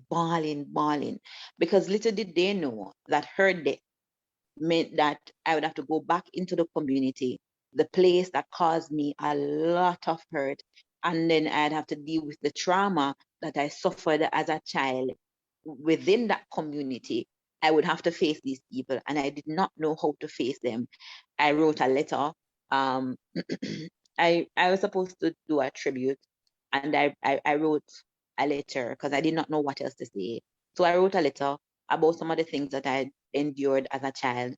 My aunt saw it on the funeral day. I heard the because I was at church, then I heard the hearse And then I went home to change, and I was emotionless because, one, before my mother died, she told me not to cry when if she passes away, I should not cry at her funeral. So I was bubbling with emotions because I was always so expressive as a child with my emotions. I was bubbling with emotions. I didn't know what to do, how to express them. So I went to the funeral. I went I saw my perpetrators. I saw some of my perpetrators at the funeral, and I was so confused, not knowing what to do. I couldn't burst and talk about the things that they did to me. I could not express how I felt about my mother's passing. I couldn't do anything, and I was so confused. But then at the graveside, when I felt that I was strong enough to look at her body, I went and I had my iPod to take a picture, and I could not. I fell on my face right over the casket and I just started bawling. Because at that point in time, I said to myself, I really don't care what you said. I don't care about what my grandmother said. I am just giving myself permission to bawl. And I remember when I went up to the top of the hill, because it was down in a valley, and I went up the top of the hill, I saw one of my perpetrators and he was laughing. And at that point, I gave myself the permission to talk, just to ask questions. And I burst out just talking and asking him questions that I guess it was very shocking to everybody else. And I did that. And from that day, I started giving myself permission to feel, even though I struggle with it. But then I started, a revolution was started then. And I recognized that I needed to heal. I started doing therapy and doing the work. And I'm not going to say to you that it is easy, because it's not an easy road. At one point, I lost myself because my toxic ways of coping, all of these things were on the table. And now I was stepping into becoming somebody that I wasn't familiar with. And it was so confusing. But I can tell you, on the other side, it's so beautiful. And now I allow myself, I give myself permission. If I'm happy and I feel emotional about it, I give myself permission to cry. I give myself permission to scream, to say, I'm excited about something. I give myself permission to skip in the road with music in my ears and to dance like a child, because then I look back and I say, but as a child, we didn't care what person said. We would skip in the road, we would dance, we would hop. And I've decided to do that. And that's me. I call to people, I smile, because then now I realize this is truly who I am inside. And as somebody who is developing secure attachment to people, with persons, I only can be me, the authentic person that I am. And I'm truly happy for the healing journey. And I would encourage those that have not started and those that are on your healing journey to continue. And it is so beautiful. And of course, the love of Christ also, it heals, it transforms, and it gives us the power to endure even when the healing process gets difficult. Camilla, All right. before you go off, I just want to ask something. So you mentioned that your mom, when she was ill and near death, told you not to cry, and your granny, when your mom had passed away, told you not to cry as well. I just want to find out quickly, while she was still healthy and okay, could you depend on her for those unpleasant or with those unpleasant feelings? Could you go to her when you're upset? Could you cry in her presence? Was there room for that? Yes, at some points I was able, well, to be honest, the only person that I would have secure attachment to, it would be her. She was the safe space. I could go to her and cry. But of course, I would have experienced anxious attachment with her as well. But when I'm asthmatic, so I would be on the floor crying, not being able to breathe properly, and she would be there with me. Even if she scolded me and I was crying, she would come to me and talk with me and say, this is the reason why I did it. I'm sorry for hurting you. And we would have that talk with each other.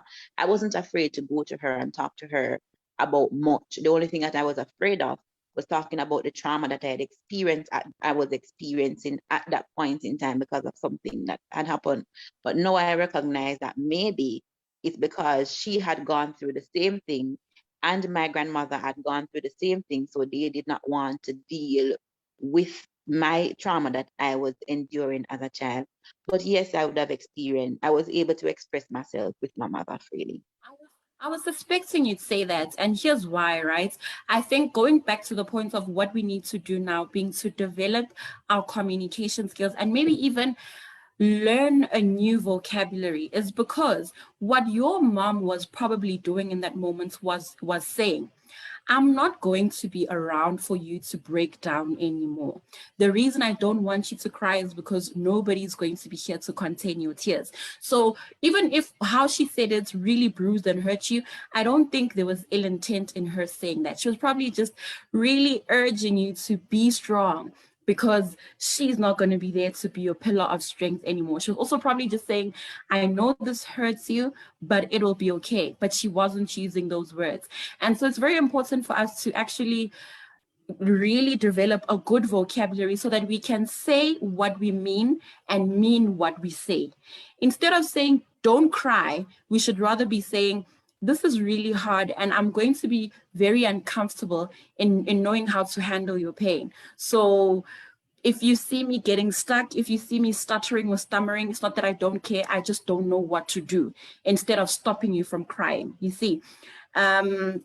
And another thing I wanted to say as well, I read in the comments that they say when you beat kids up, they say don't cry. I think it's not even a matter of don't cry, but it's really just saying you did a wrong thing. You think you crying will make me stop hitting you. No, it's not going to help. What they're really saying in that moment is you deserve what is happening to you and you're not going to manipulate me with your wails and your cries. But essentially what I'm trying to say is we really need to know what to say and how to say it. So that when we do speak, we are saying what we mean and we are meaning what we say. And nobody is confused about what our communication is. So the mom was probably really just saying, I'm leaving. I know that I was your pillar of strength, but now I'm leaving. And when you cry, I won't be there to hold your tears or to hold you in my arms.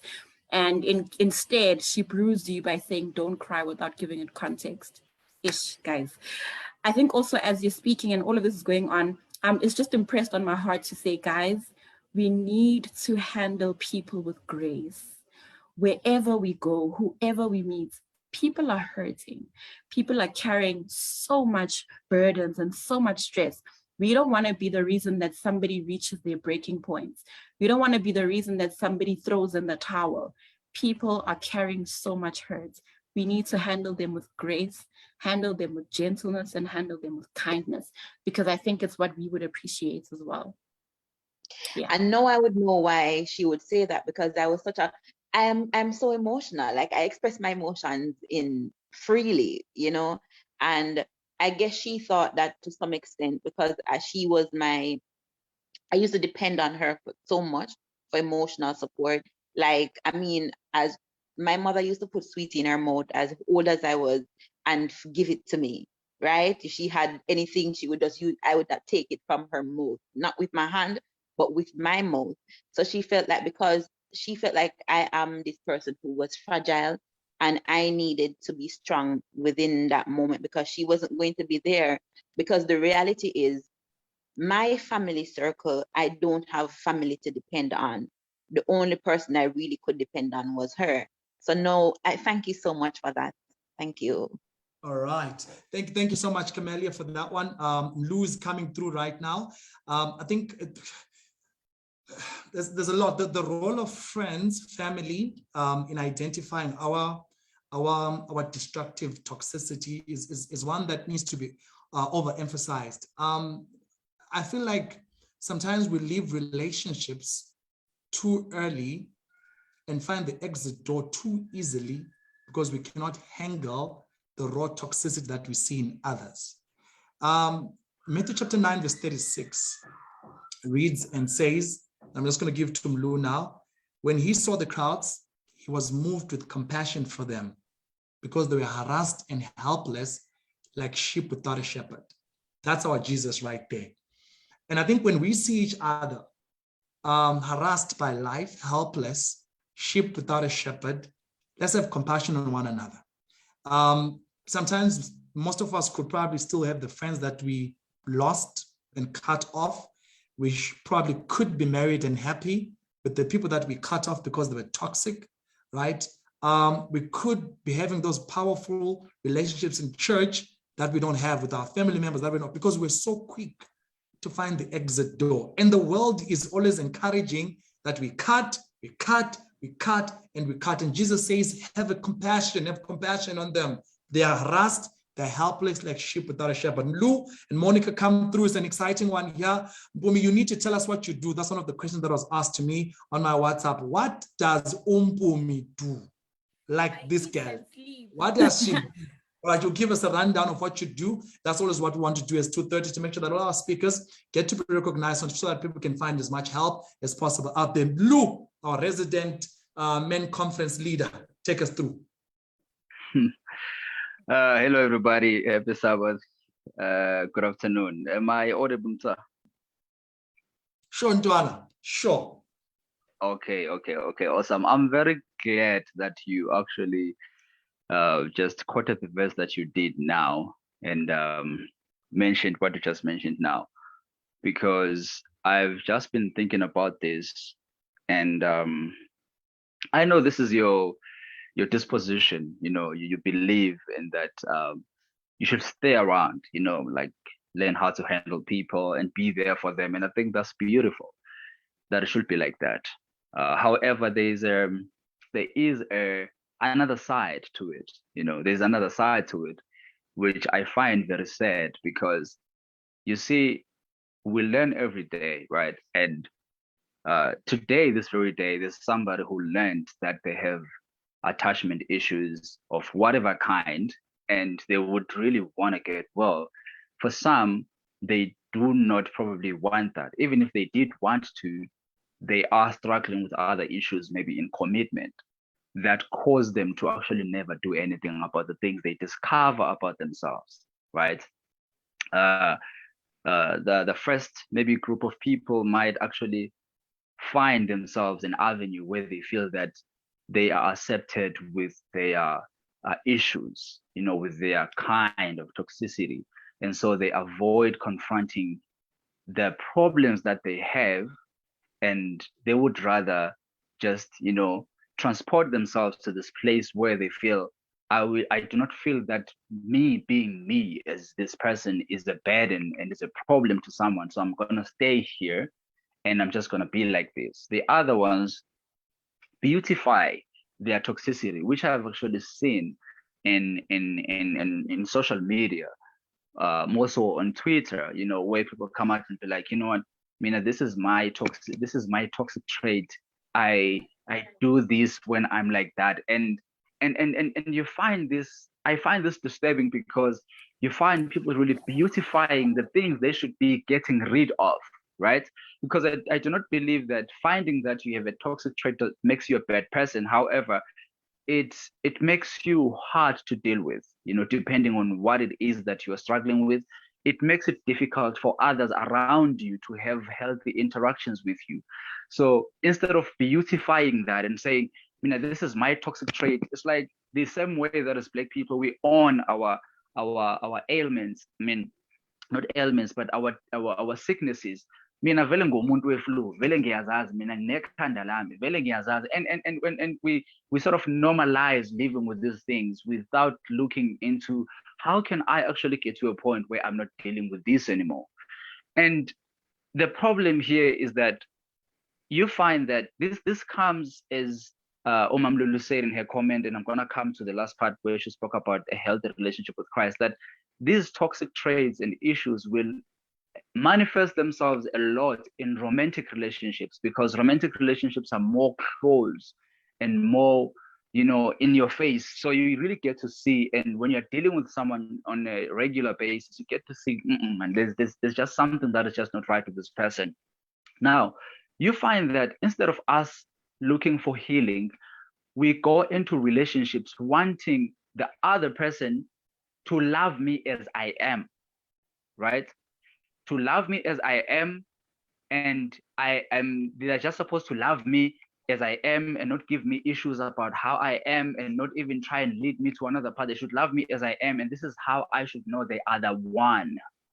And we judge people and say, you are the one or not the one based on whether you will accept or you will embrace me with my brokenness. And I think there's that alone also is toxicity, you know, where we go into relationships and we have no real intentions of getting help for what we are going through, but rather saying, I found in you my home, I found in you my healing, I found in you everything, you know, and we sort of make this person a heaven and a sanctuary where everything that I am should be accepted, and we accept these people, we expect them rather to put up with us in our brokenness, where maybe I'm avoidant, I get into a relationship and I do not want to commit, and I go away maybe for like a full day and I just switch off in the middle of like a good day, and I come back later, and this other person should be the one because they are then able to accept me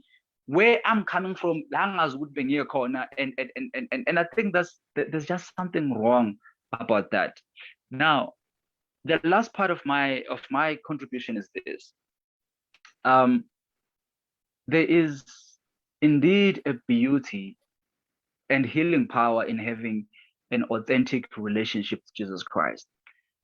I know there's been extreme, views about, if you can't be depressed if you're a Christian, which I do not believe to be true. I think that's just something else, which is totally not true.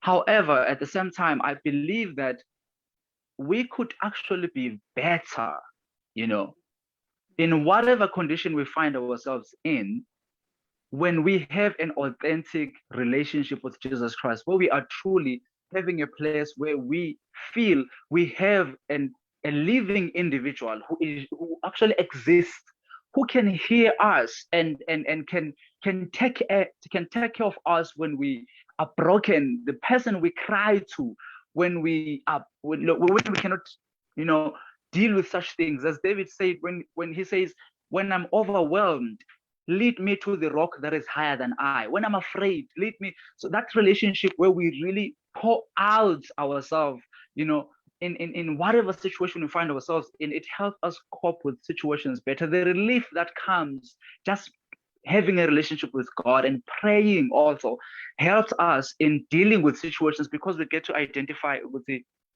I have things to deal with. And when I pray to God, they become better, because it is very toxic to expect people to just be there and imbibe and take all of our brokenness in. Because even when we meet Christ, he does not say, I will love you when you are broken, but he says, I will heal you. I know that you are broken. I will heal you. So even the relationship that we have with God is not one way he just says, I'm just going to ignore you and everything that you are. I'm literally going to love you to healing. I'm going to deal with your issues. I'm going to heal your brokenness. I'm going to fill the space that you feel is open. I'm going to make you whole. I'm going to make everything about you to be a wholesome, a symmetrical person who has a character where you are loving, you are loving and lovable, So it is not right to expect people to be, that. So at the end of the day, I think we can identify ourselves and say, look, well, there's a lot that I need to deal with, and Christ can help me do that. And also, obviously, we need therapy. We need to deal with that. We need to do it intentionally. The same way that if I want to go and get a degree, I need to actually go learn. The same way I want to get healing of such nature of a past traumatic event, we need to actually go through the processes that help us unearth these things. Because sometimes we do behave in some ways that we do not identify with. Why am I behaving like this kind of values? Like there's other things there. Lastly, what Ntai is saying that we live too early. Sometimes we do not live because we think we are better, and we do not want to get dirty dealing with people who are broken. But what I've actually experienced even myself is that you get broken yourself. And it is not a good feeling also when you realize, okay, I'm dealing with someone who's depressed, right? And I'm actually now also depressed. I'm now also needing help. I know that I should be there for them and give them support. But I do realize that I'm also in a position right now when I now need help myself. So I'm not helping the situation by staying with the person. I'm not leaving because I'm better, but I'm leaving the situation because I realize that I'm getting broken myself, and I do not want to be in a situation where I end up needing help myself.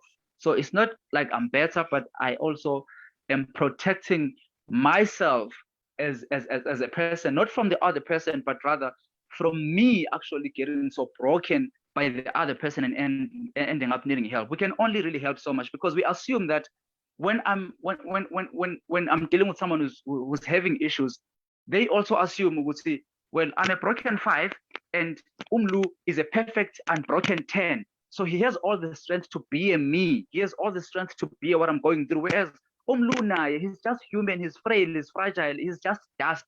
So sooner or later, it is only natural that he may also end up needing help. So we need to be very careful with how we deal with such situations. We are not better.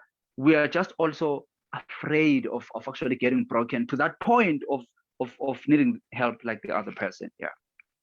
All right. Oh, thank you. That's our president in the men's conference, Umlu.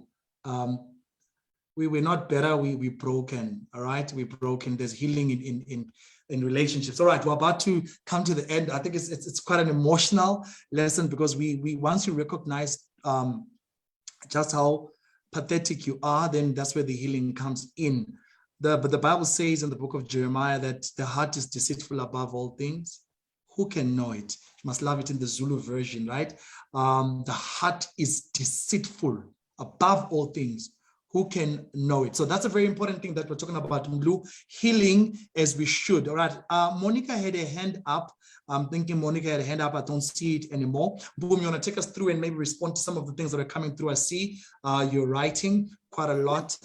So Mpumi K, take us through, girl. I should have hidden my video because now I'm being held accountable. I think I agree with everything that Brother Mlu said, and I can see why he's the president of men's conferences on But anyway, I actually have a slight confession to give. There was a time in my life where I was beaten and broken by love. And then I remember I heard this lady give a testimony with my now husband who was pursuing me then, he spent so many months and years fighting for me. I was not ready.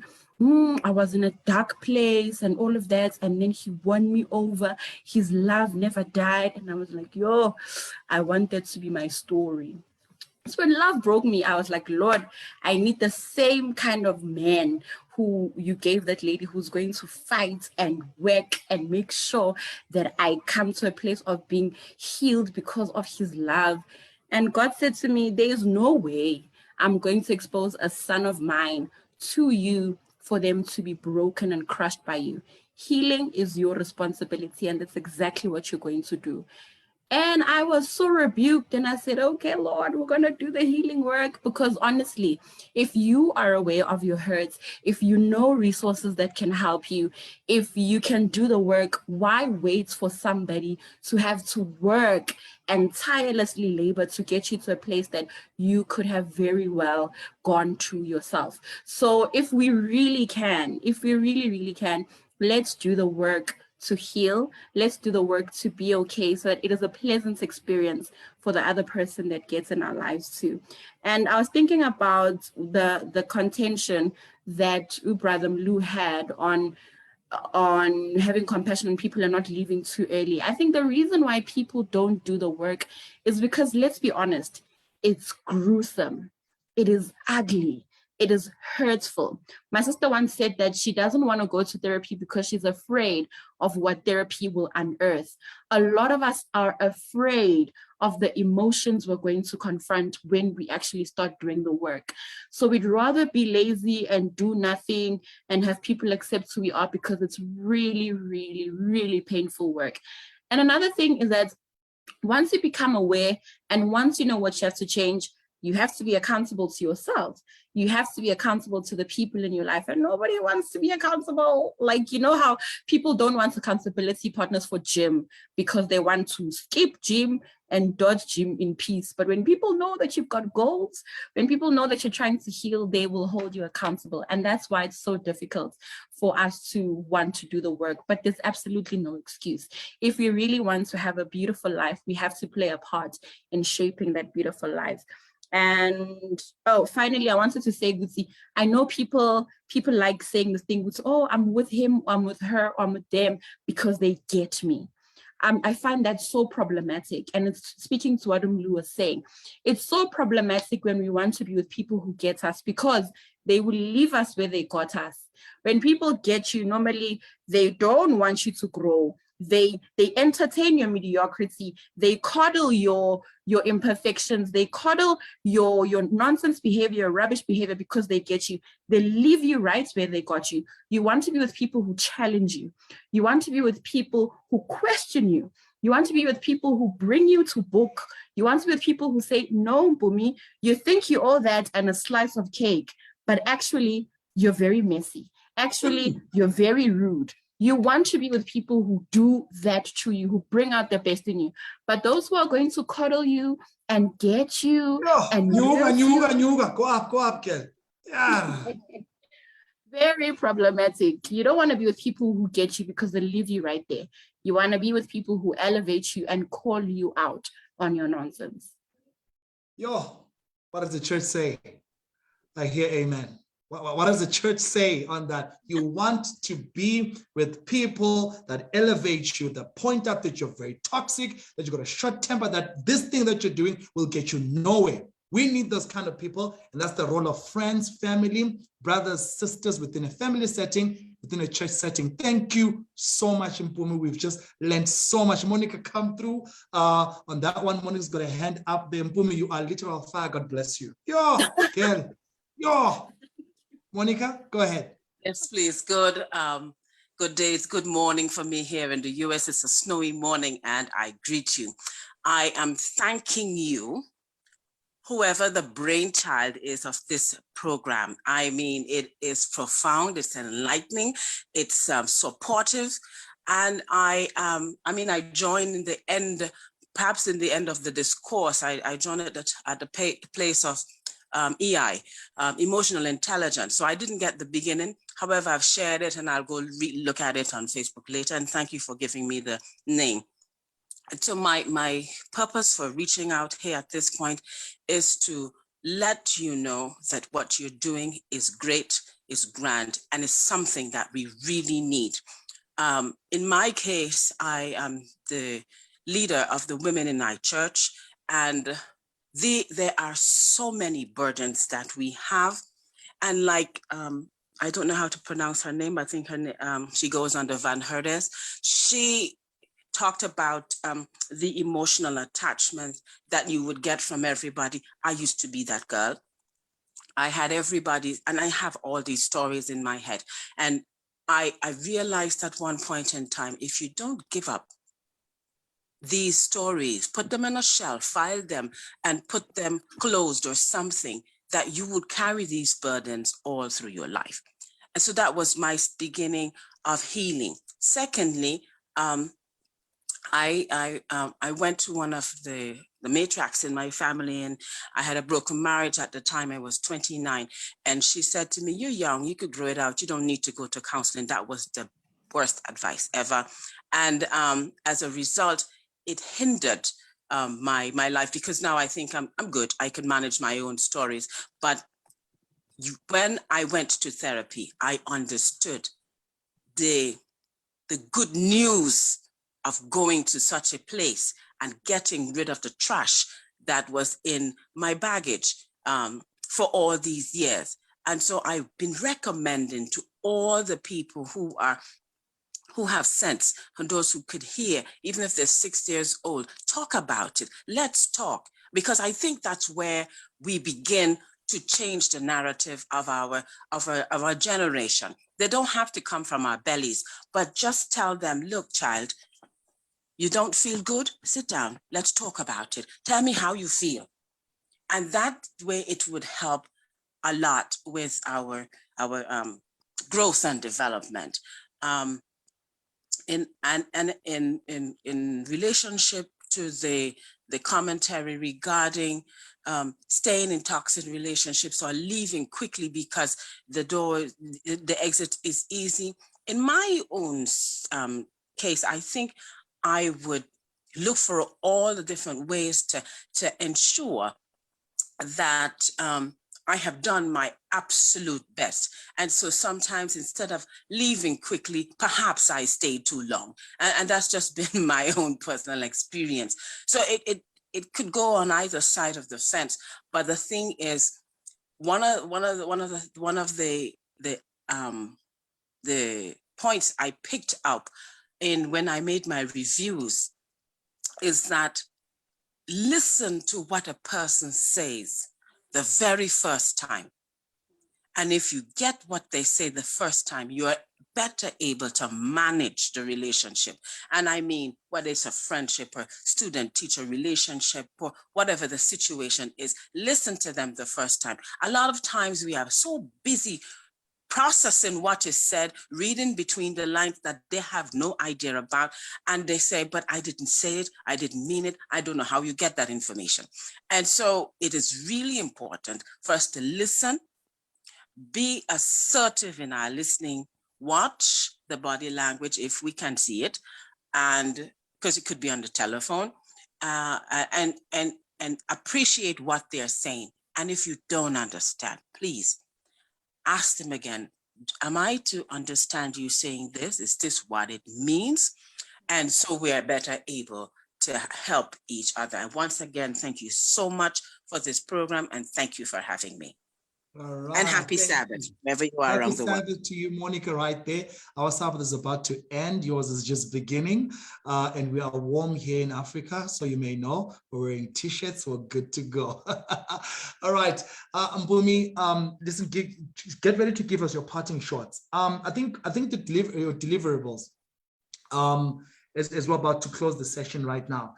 I think, again, what's important is the identification of your attachment style, which you talked about in the beginning, and then to be able to confront that. When I've sinned against God, I don't want to look up. I try to spend my day on normal level or down. I don't want to listen to gospel music. I don't want to respond to any church messages that have to talk about God is good, blah, blah, blah, because I've sinned. I'm afraid of confronting myself in front of God because I know what a wretched man I am, says Paul in the book of 1 Corinthians.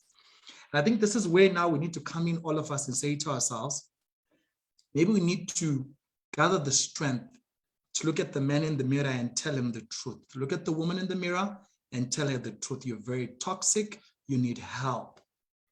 The default for me as I was listening, it seems like most of us, when we're hurt, we default to the attachment style of avoidance. Sounds safer. When you can't touch it, it can't touch you. What you can't see you, right? So that sounds safer. Avoid. I'm not emotionally invested. And you spoke about, Mpumi, and I love that, when you spoke about the nature of relationships, that the relations that we have, whether social or whatsoever, they're fleeting. They have an expiry date and it expires pretty sooner than what we thought. We have been in relationships that have ended when we thought they wouldn't end. We've been burnt in love. And because we've been burnt in love, it's better to keep things to ourselves, to default to that avoidance thing. And we are destroying ourselves more and more. Let us be vulnerable. So that's what I'm learning. Let us be vulnerable all the time. Let's learn to give it out there. And let's learn to talk to each other. And I wanted to come because Monica's mentioned that she's a leader of the women's ministries or women in the church. And the role of the church, Mpumi, as you prepare your deliverables, the role of the church in all of this, you know, in identifying the toxicity that we have as individuals, the preacher on the pulpit, the Sabbath school teacher right there, the afternoon lesson, the brethren that we have, our social interactions. How then does the church come into my personal space and my personal life and point out the wrong that I am without massaging my ego? Straight up from the pulpit, what does the church have to say to the individual listening out there, identifying the toxicity in me? And I thank everyone for coming through. Mpumi is going to give us our deliverables right now. As soon as she's done, I want to give the announcements for what's happening in the month of February. My word, it's packed. February is on fire. So please do invite as many people. I see the people that came through today. If it's your first time, please do share the page. Like the page. It's 230 Conversations on Facebook. It's 230 Conversations SDA on YouTube as well. This particular lesson that we're having today with our masterclass teacher, Mpumi, is going to be live on, or rather going to be uploaded on our YouTube channel probably by tomorrow evening. Go ahead, Mpumi, give us your deliverables. Short really is, I think we've done a good job at being empathetic towards what happened to us in the past, right? So what happened to you might have shaped who you are now, but what happens to you next is entirely up to you. Do the work. However painful it is, do the work, because one thing I am sure of is that your future self will thank yourself from today for not settling in squalor. Your future self will thank you for not settling in mediocrity. Your future self will thank you for pushing past the pain and the discomfort to become the better version of yourself that you will become. I know Ntabi nearly, if Ntabi was here, she was going to punch me and say, yay, you didn't answer our question. Well, I said initially that I am very invested and interested in the personal and professional developments. Sorry, I'm seeing the comments and it's throwing me off. So squalor is mess and poverty and like dirt. Okay. You're being toxic right now, okay? Let me close the chat. It's distracting me. Anyway, that's what I was saying. I'm very interested and invested in the professional and development of young people. And to that effect, I am a professional speaker. I am a coach and a consultant in a company called Purpose Practitioners Club. And essentially what my role as a purpose alignment strategist is to help young professionals who feel stuck in careers they settled for and jobs they quite frankly hate, to discover their purpose, and from that purpose, establish or carve a profession that is fulfilling, that is impactful, and that is sustainable. And why I do what I do is because I bumped into a verse that changed my life. Ecclesiastes 3 verse 22, I believe, or 23 says, this is Solomon, right? The wisest king to ever reign. He says, then I perceived that nothing is better than that we should find joy in the work that we do, because that is our heritage. The archaic definition of heritage is our allotted portion, our individual possession. So everyone's individual or allotted portion is to find joy in the work that they do. And I perceived as well that nothing brings me more joy than operating in my purpose. And if that purpose can impact the lives of other people, I'm a happy person. And also we learn that in operating in our gifts and our talents and everything that God has given us, there's no way that we will go hungry or go unsustained. So essentially that is what I do. If I'm not speaking, I'm coaching. If I'm not coaching, I'm consulting. If I'm not consulting, I'm teaching. So yeah, that is me in a nutshell. That is what I do. I am a purpose alignment strategy in my company, Purpose Practitioners Club. All right. Thank you so much, Mpumi. That one day. Thank you for coming through today as well. Very much appreciated from us as the 230 Conversations team. Quickly right now, what I'll do is, because there are no hands and no comments and we are ending our session right now, I'm going to give the announcements briefly. I think there are a couple of questions as to, okay, do you have a Facebook page, what, and all that. Let me just give over to the announcements quickly. Just put that, yes. So this is where we are on our socials. Why it's important to probably follow the pages, because that's how you'll be able to know what's happening next. We are here. We've been here since 2020, I think. 2020. We've been doing this since 2020. So you'll find a lot of our presentations on YouTube as well. Mpumi, I've actually found your old presentation that you did with us, the first one that you did. I've sent the YouTube link to it on the group. I'm gonna do the same thing on Facebook. That was Mpumi. The first time when she came through, she was young and she was sweeter than what she is right now, right? So that was her first time to come through. 230 Conversations. We are on YouTube, we're on Facebook, on Instagram, SDA_advertise, as well as on TikTok. So you'll find us on TikTok. We're trying to develop the TikTok page where we have maybe a bit of some live talk and interaction. We'll let you know as soon as we are able to do that. All right. Now, each particular month has its own theme. And the month of February is picked up with the theme Men and the World. Men, and that's the gender, and the world. And we're starting up with the topic Patriarchy, Angry Black Men. That's next week. Rendani Makatu, popularly known as the Son of Thunder, looks angry on the picture as well. You can imagine angry black men. So I think you look for that picture so that you can show that angry black man, patriarchy. And then we took to Men and Suicide. That's Pastor Lester Parkinson, the scourge, Men and Suicide. That's what we're going to be talking about on the 12th of February. Come the 19th, here we are, the alpha male dominance amongst men. That's Pastor Ketula Mazibugo taking us through on the 19th. On the 26th is a beautiful live studio, first of its kind presentation that we have here as 2:30. It's going to be a panel of about 4 or 5 guys. And the title is Men and Relationships. Look out for that particular poster that's coming through. March is all about women.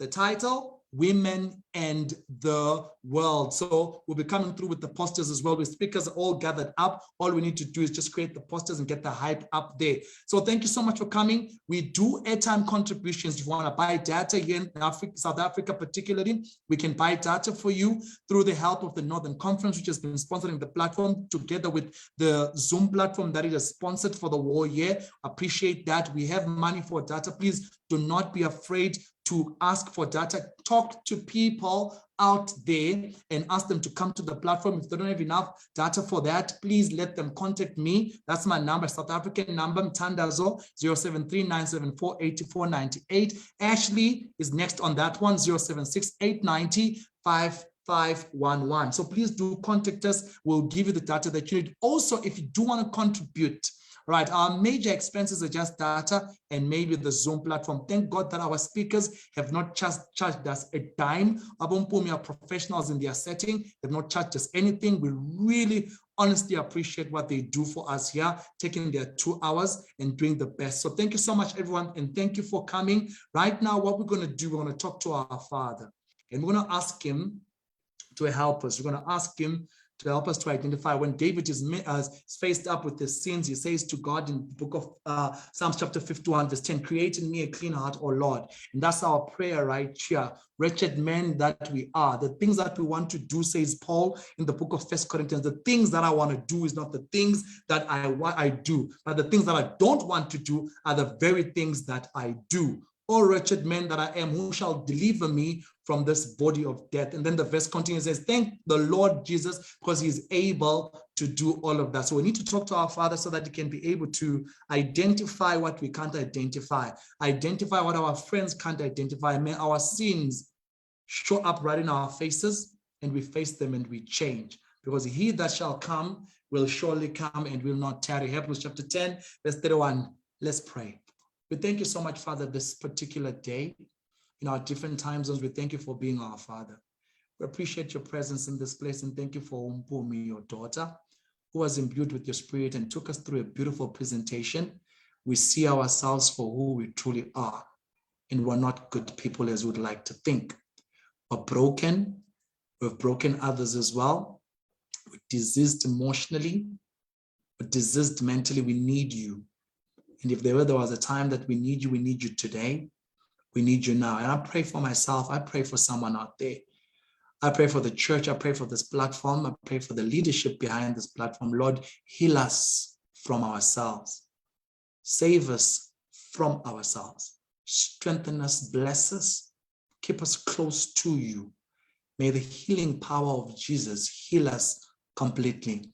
Because when we're healed, and our buckets are full, we can be able to pour unto others the blessings that you've given unto us. Bless a relationship that's about to go down right now. Bless a marriage that's about to break. Let everyone look at themselves for who they are. Sit down and talk. May your grace and your mercy always continually follow us, and may goodness be our friend forever. One day, you will come and take us from this pathetic world that we live in. We love you so much, Jesus, and we cannot wait to see you. In your mighty name we've prayed. Let everybody say amen. Amen and amen. What I'll do right now is I'll